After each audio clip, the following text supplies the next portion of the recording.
Hello, in today's video, I will show you how to quickly and easily install all the necessary drivers for Asrock motherboards using the AutoDriver installer tool. Turn on the computer and press the delete key to enter the BIOS.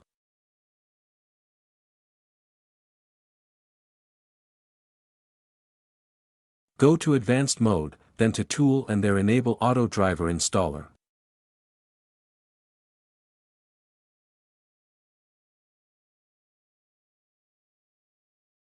Go to Exit, and press Save Changes and Exit.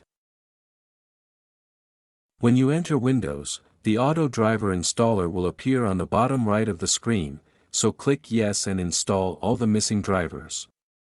It's good to restart your computer afterwards.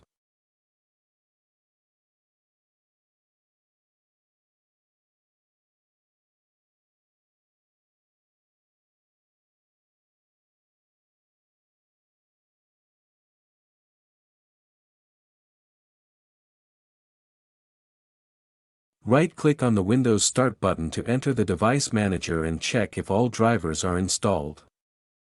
I hope the video helped you. You can subscribe for free for new videos.